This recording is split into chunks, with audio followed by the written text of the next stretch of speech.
बच्चों,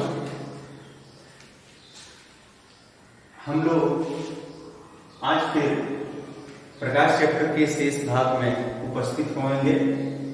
जैसा आप पहले वीडियो में देखे थे कि गोलीय दर्पण और समतल दर्पण पढ़ चुके थे, तो गोलीय दर्पण से संबंधित कुछ परिभाषाएं हैं जिन्हें जानना आवश्यक है। चलिए, हमने बताया था आपको कि किसी खोखले गोले को काट कर बनाया जाता है। तो ये पार्ट हमारे पास आया है। तो इस खोखले गोले के एक कटे हुए भाग पर बाहर की तरफ और एक के अंदर की तरफ बना देते हैं, तो यह एक उत्तल दर्पण की कार्य करता है और एक अवतल दर्पण की भांति कार्य करता है। अर्थात जिसके उभरे हुए सिरे को कलई कर देते हैं तो परावर्तक सतह दबी हुई होती है, वह अवतल दर्पण की भांति कार्य करता है। और जो उभरे हुए अंदर वाले भाग पे कलई करते हैं, तो ये उभरा हुआ भाग परावर्तक का कार्य करता है, इसको उत्तल दर्पण कहते हैं। अब चलिए कुछ परिभाषाएं लेते हैं जो इससे संबंधित परिभाषाएं, जिन्हें हमें याद करना होगा।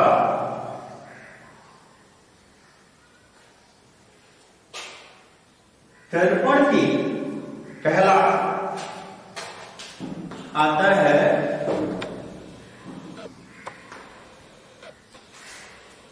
द्वारक।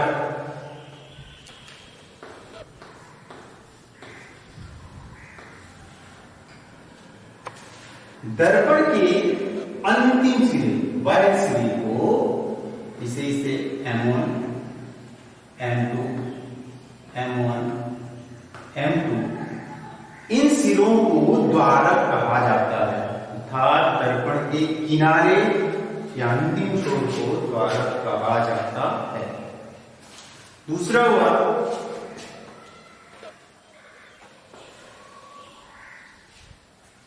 दर्पण का ध्रुव। दर्पण का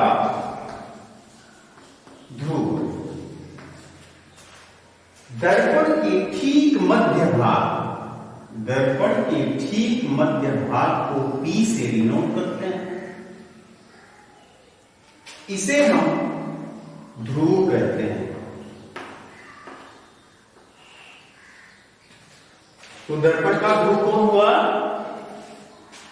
जो दर्पण का मध्य भाग है वह दर्पण का ध्रुव कहलाता है।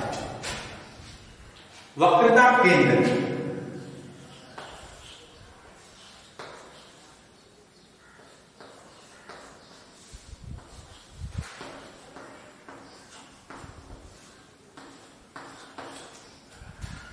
वक्रता केंद्र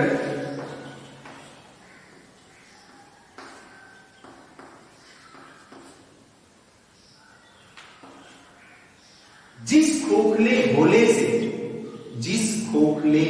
से काट कर ये दर्पण बनाए जाते हैं, उस खोखले गोले के केंद्र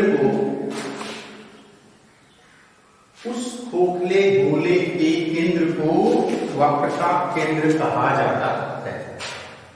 अगला देखते हैं वक्रता त्रिज्या।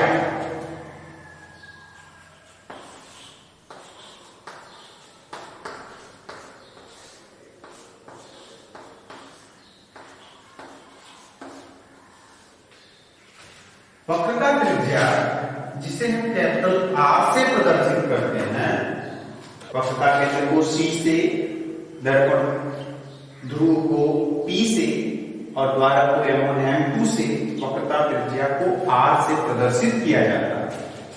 जिस खोखले गोले से काट करके ये दर्पण बनाए जाते हैं, उस गोले की त्रिज्या को वक्रता त्रिज्या कहते हैं। उस गोले की त्रिज्या को वक्रता त्रिज्या कहते हैं। अगला देखते हैं मुख्य अक्ष।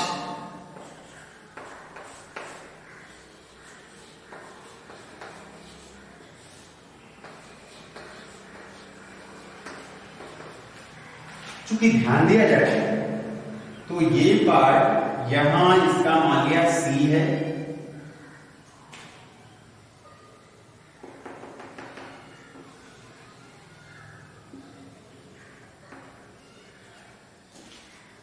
मुख्य अक्ष, किसी दर्पण का मुख्य अक्ष वह रेखा है जो वक्रता केंद्र और दर्पण के ध्रुव से होकर जाती है। वक्रता केंद्र सी और ध्रुव, दर्पण का ध्रुव पी से होकर जाती है। मतलब सी और पी से होकर जाने वाली रेखा को मुख्य अक्ष कहा जाता है। अगला आता है अभिलंब।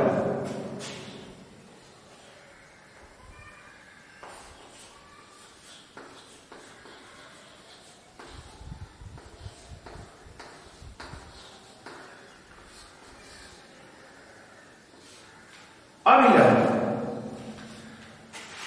सी से होकर गुजरने वाली कोई रेखा जो दर्पण पर आती है, सी से होकर गुजरने वाली कोई रेखा जो दर्पण पर आती है, वह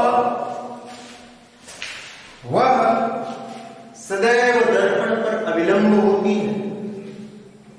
कोई रेखा, कोई किरण जो सी से होकर दर्पण पर जाती है वह सदैव दर्पण पर अभिलंब होती है।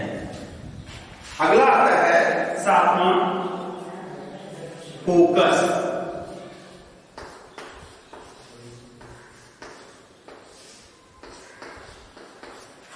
चलिए अब हम आते हैं, हमारे पास दो गोली दर्पण, एक को लेते हैं और दूसरे को भी ले लेते हैं।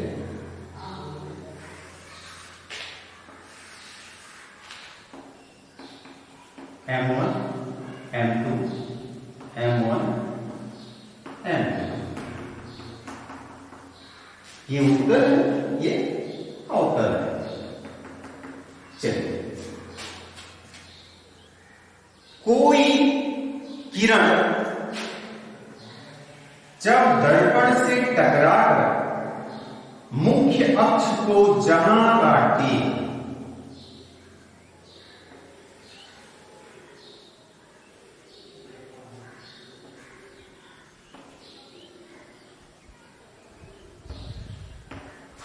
या काटती हुई प्रतीत होती है,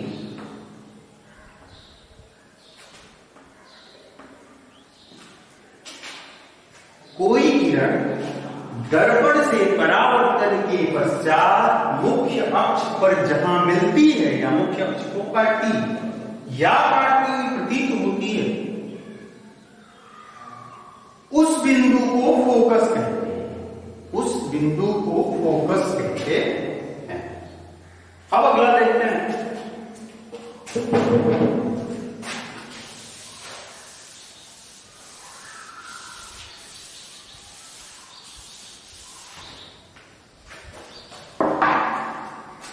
अब है आठवीं परिभाषा, फोकस दूरी।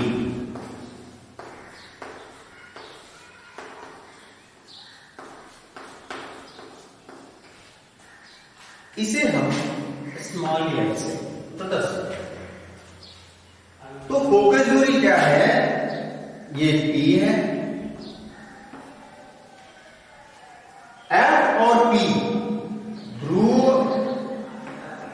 और फोकस बिंदु के बीच की दूरी, ध्रुव और फोकस के बीच की दूरी को, ध्रुव और फोकस बिंदु के बीच की दूरी को फोकस दूरी कहते हैं, जिसे हम स्मॉल एफ से प्रदर्शित करते हैं। अब आता है एक आखिरी पॉइंट, फोकस तल। फोकस तल फोकस बिंदु के अभिलंब होगा, ऊपर और नीचे। फोकस बिंदु के अभिलंबवत तल को, फोकस बिंदु के अभिलंबवत तल को फोकस तल कहा जाता है। फोकस बिंदु के अभिलंबवत तल को फोकस तल कहा जाता है। हो गया। अब आते हैं अगले पॉइंट पे। गोलीय दर्पण से संबंधित परिभाषा तो हो गई, अब हमें लेना है गोलीय दर्पण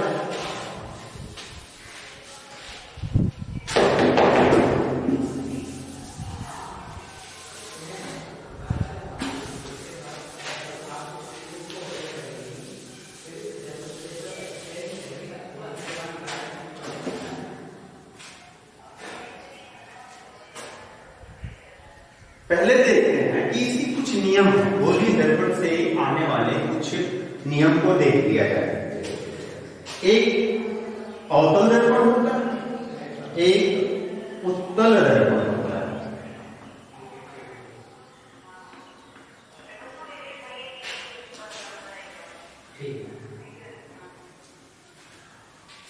नंबर 1,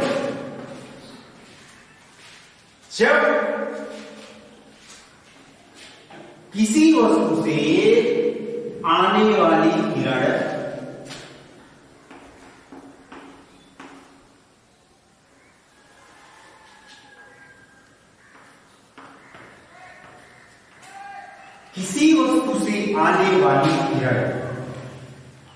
नंबर 1 पे ध्यान देंगे, ये सबसे महत्वपूर्ण बात है। कोई भी डायग्राम बनाने के लिए आपको ये नियम अवश्य आने चाहिए, इसे सबसे पहले याद रखना है। जब किसी वस्तु से कोई किरण मुख्य अक्ष के समांतर आए तो समांतर आने वाली किरण सदैव यक्ष से होकर गुजरती है।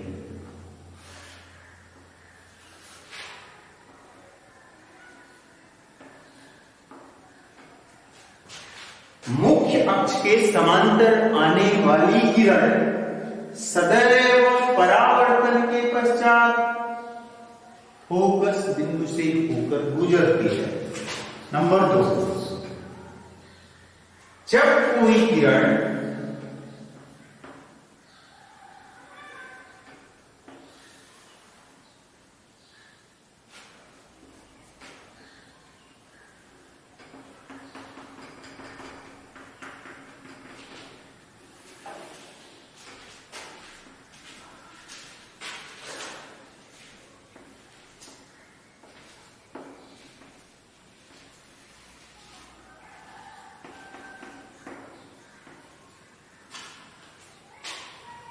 जब कोई किरण C से दर्पण पर आती है,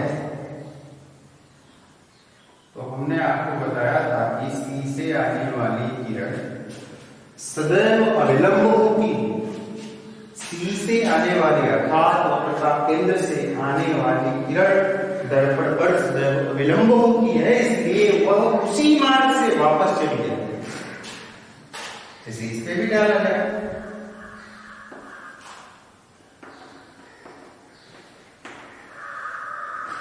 तो चली जाती है या चली जाने प्रतीक होती है। तो ये हो गया आपका दूसरा। एक तीसरी बात देखते हैं। तीसरी बात को पहले का अपोजिट कर देते हैं, उल्टा। ये थर्ड नियम जो इसका है सीधे उल्टा कर देते हैं। जब कोई किरण फोकस पर आती है, क्या करती है? फोकस से होकर आती है। जब कोई किरण दर्पण पर फोकस से होकर आती है तो समांतर होकर गुजर जाती है, अर्थात मुख्य अक्ष के समांतर हो जाती है। पहले का ठीक उल्टा कर देना है। समांतर आती है तो फोकस से जाती है, फोकस से आती है तो समांतर चली जाती है। 3 बातें याद रखना है सीधे सीधे छोटे से शब्दों में। समांतर आने वाली किरण फोकस से जाती है, फोकस से आने वाली किरण समांतर जाती है, और केंद्र पर आने वाली किरण सदैव उसी मार्ग से वापस चली जाती है। ये 3 बातें याद रखना है, जिससे किसी भी चित्र को बनाने में आपको सहायता मिलेगी। अब हम देखेंगे कि हमारे पास गोलीय दर्पणों में दो दर्पण है। तो प्रथम अवतल दर्पण द्वारा, अवतल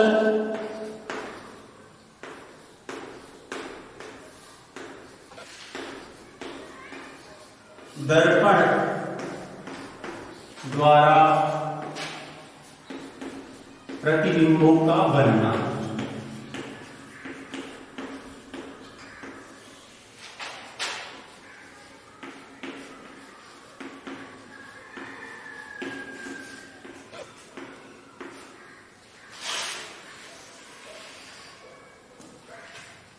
ध्यान देंगे, सिर्फ हमें अवतल दर्पण पर भिन्न भिन्न स्थितियों में बनने वाला प्रतिबिंब कैसा होगा, छोटा होगा, बड़ा होगा, उल्टा होगा, उसकी क्या प्रवृत्ति है, आकृति है, उसके बारे में हम यहां पढ़ेंगे। नंबर 1, जब वस्तु अनंत पर हो,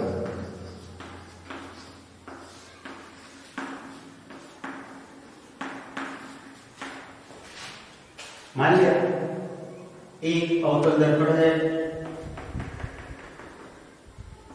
ये इसका मुख्य अक्ष है, ये P है, F है, ये C है। किसी वस्तु से आने वाली किरण X से होकर जाती है। तो प्रतिबिंब नंबर 1, जब वस्तु अनंत पर हो तो बनने वाला प्रतिबिंब फोकस पर बनता है। तो क्या पॉइंट मिली हमें कि फोकस पर बनता है।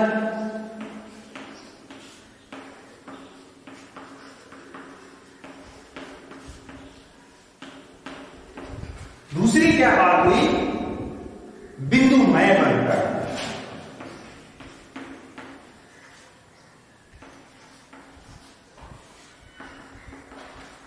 तीसरी क्या बात हुई, उल्टा बनता है।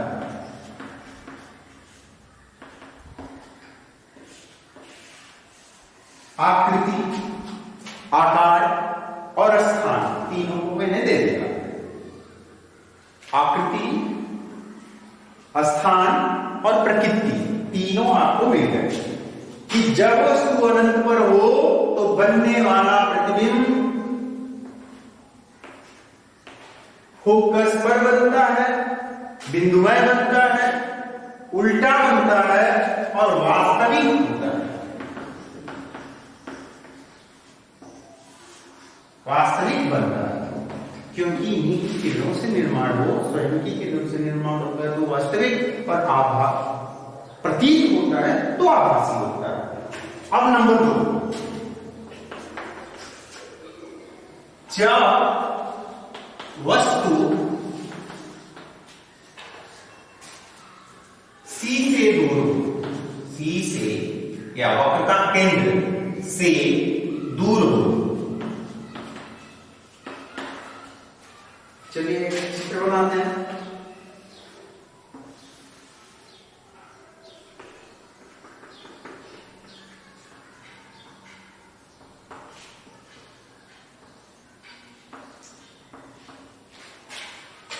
अब ये क्या करता है, हमें किरण आरेख बनाना है। समांतर आने वाली किरण फोकस से जाती है, नियम याद रखेंगे, समांतर आने वाली फोकस से जाती है और वक्रता केंद्र से होकर जाने वाली पुनः उसी मार्ग जिससे जाती है उसी से वापस आ जाती है, क्योंकि विलंब होती है।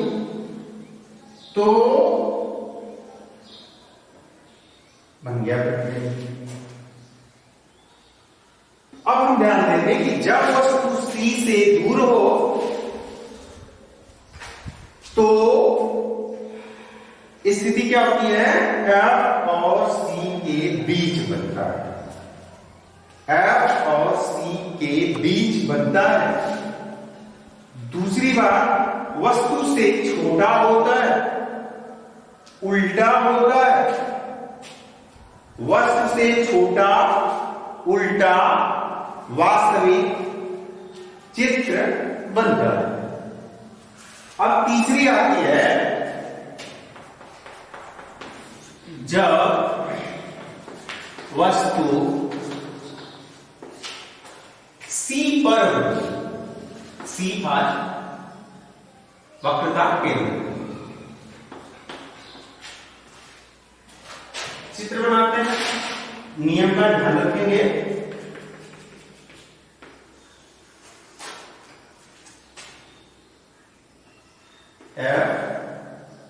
C, जब वस्तु C पर हो तो C से होकर समांतर जाने वाली किरण F से होकर गुजरेगी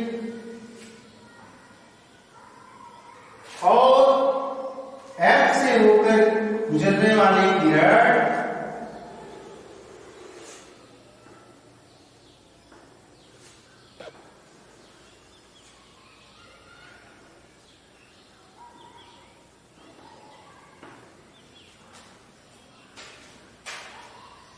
जब कोई वस्तु C पर हो तो उसका बनने वाला प्रतिबिंब भी C पर ही बनता है, वस्तु के बराबर होता है, उल्टा होता है और वास्तविक होता है। अगला देखते हैं,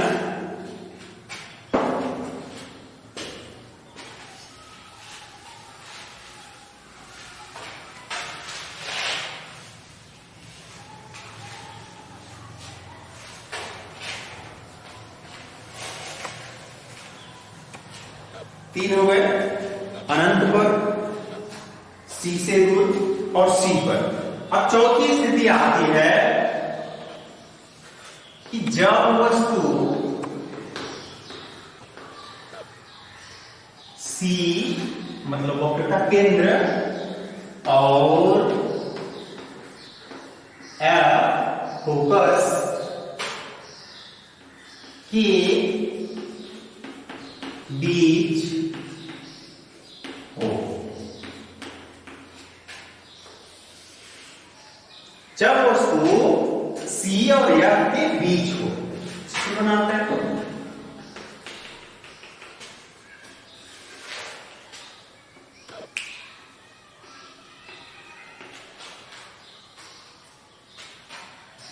जब वस्तु C और F के बीच हो तो यहां डालें, आने वाली किरण F से होकर गुजरे और F से होकर जाने वाली किरण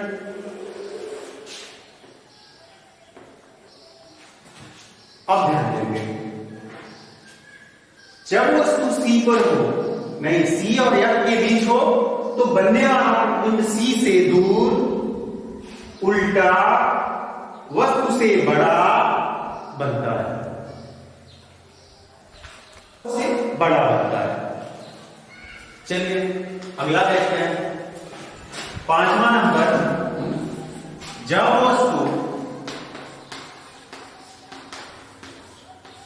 F पर हो अर्थात फोकस पर हो, तब जब वस्तु फोकस पर है तो चित्र बना लिया जाए।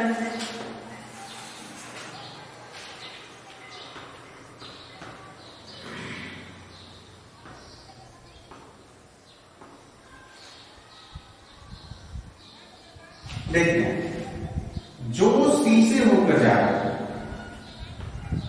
C से होकर जाने वाला उसी मार्ग से वापस आ जाता है और समांतर जाने वाला F से होकर के वापस आ जाता है।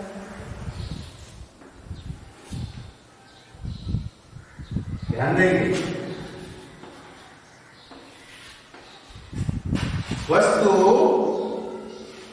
जब वस्तु F पर हो तो बनने वाला प्रतिबिंब अनंत पर बनता है, उल्टा बनता है, वास्तविक बनता है, बहुत बड़ा बनता है, विवर्धित बहुत बड़ा बनता है। अब एक अंतिम स्थिति को देखते हैं,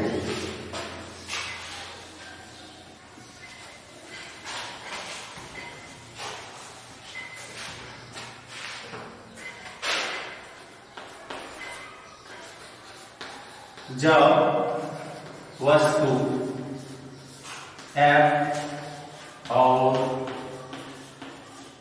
P के बीच हो,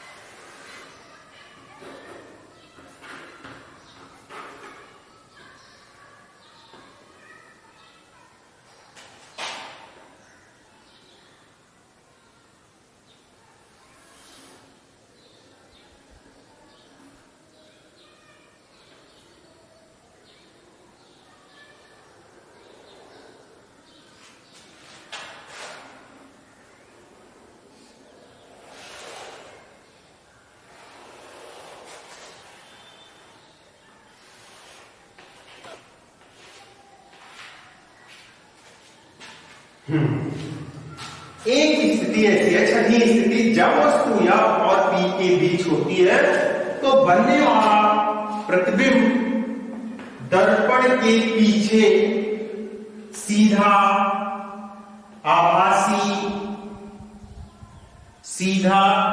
आभासी और विवर्धित बनता है। अब देखते हैं, ये हो गया अवतल दर्पण द्वारा बने हुए प्रतिबिंबों की स्थितियां और आकार। अब हम देखेंगे उत्तल दर्पण द्वारा।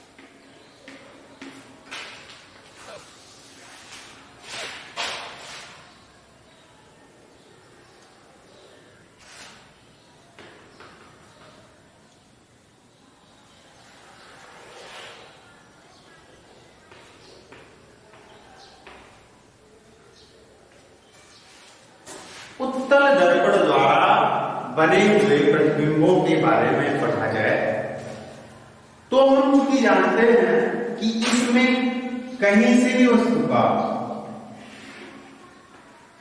किसी वस्तु से आने वाली किरण अक्ष के समांतर है तो यम से होकर गुजरती है, चाहे वो उत्तल दर्पण हो या अवतल दर्पण हो। दूसरी, सी से आने वाली किरण, सी से आने वाली किरण उसी मार्ग से वापस चली जाती है, जैसे जाती है वैसे वापस आती है।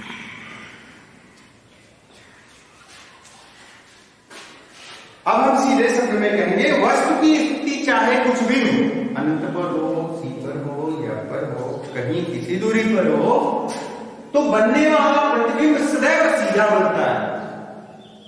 बनने वाला प्रतिबिंब सदैव सीधा बनता है और वस्तु से छोटा बनता है और सदैव दर्पण के पीछे अर्थात आभासी बनता है, वास्तविक किरणों से मिलकर नहीं बनता है। और यह इसकी स्थिति सदैव फोकस और ध्रुव के बीच होती है। सभी स्थितियों के लिए एक एक बात फिर से जानते हैं, उत्तल दर्पण द्वारा बने प्रतिबिंब किसी स्थिति में रखी हुई वस्तु से आने वाली किरणों का प्रतिबिंब या वस्तु का प्रतिबिंब सदैव ध्रुव और फोकस के बीच बनता है, आभासी बनता है, वस्तु से छोटा बनता है। ये स्थितियां। अब हमें है दर्पण की पहचान। दर्पण की पहचान,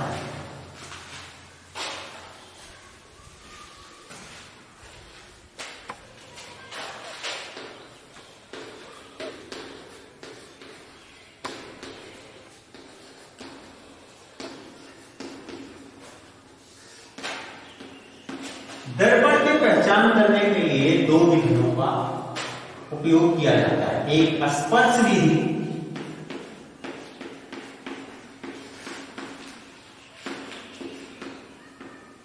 और दूसरी है प्रतिबिंबों को देखकर।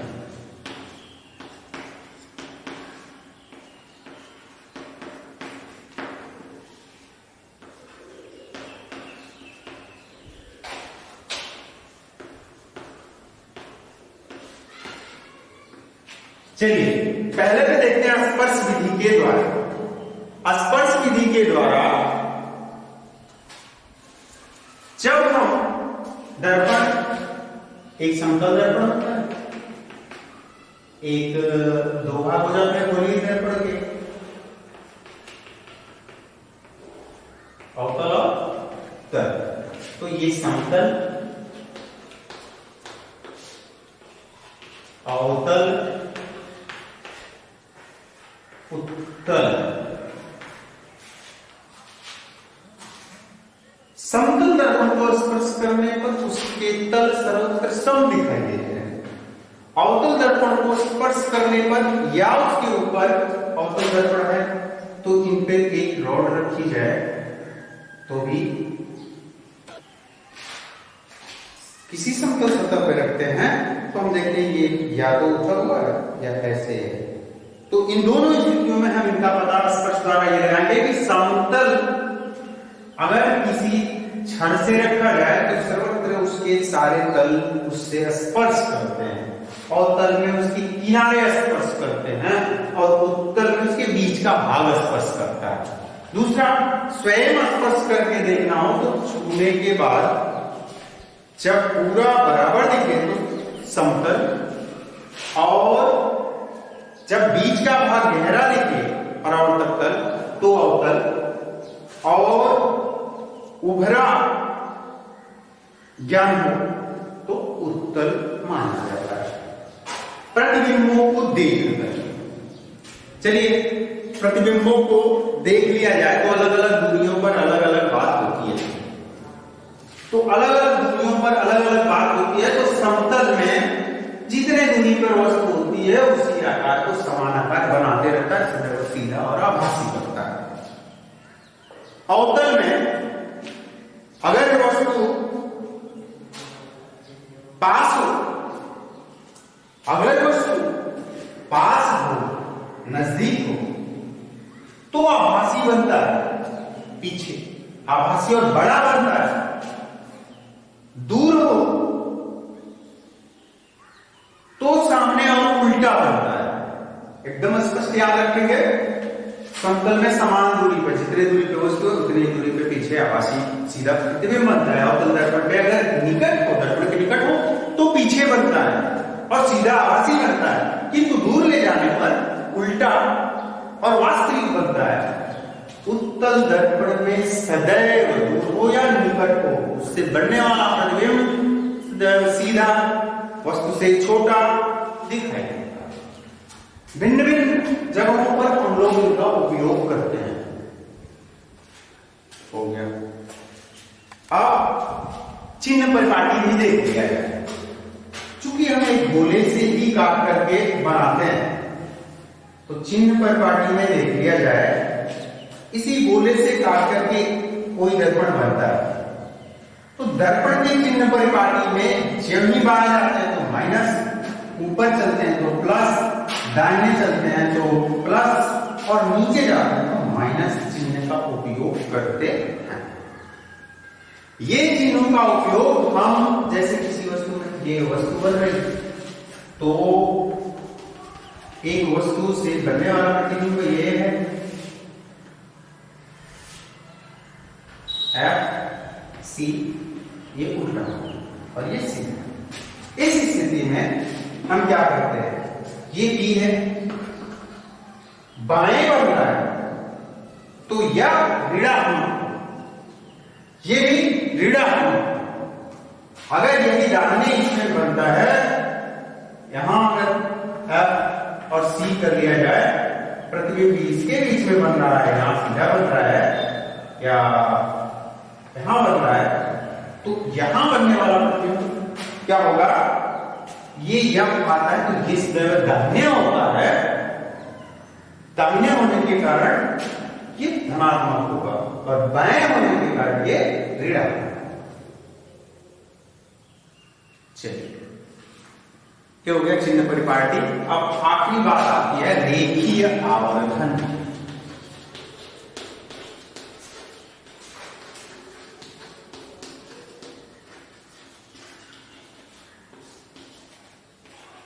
जिसे हम यम से प्रदर्शित करते हैं। चलिए रेखीय आवर्धन के बारे में पता करते हैं या परिभाषित करते हैं। मान लें ये एक वस्तु है जिसकी ऊंचाई h और उससे बनने वाले प्रतिबिंब की ऊंचाई h डैश है। वस्तु की ऊंचाई h और प्रतिबिंब की किया जा सकता है कि किसी वस्तु के प्रतिबिंब और बिंब के अनुपात को रेखीय आवर्धन कहा जाता है, अर्थात H डैश बटा H। H डैश बटा H, ये रेखीय आवर्धन। दूसरी स्थिति में हम एक बात और ला सकते हैं, चूंकि ये यहां से यहां के बीच की दूरी जो होती है ये u है, मतलब वस्तु के बीच की दूरी, दर्पण और वस्तु के बीच की दूरी को u से और दर्पण तथा प्रतिबिंब के बीच की दूरी को v से प्रदर्शित करते हैं। तो इस स्थिति में हम ये भी कर सकते हैं कि m बराबर v बाई। तो रेखीय आवर्धन का परिभाषा हो गया कि किसी वस्तु और वस्तु के बने प्रतिबिंब के या उनके बीच की दूरी, वस्तु के बीच की दूरी और प्रतिबिंब के बीच की दूरी, दर्पण से वस्तु के बीच की दूरी और दर्पण से प्रतिबिंब के बीच की दूरी के अनुपात को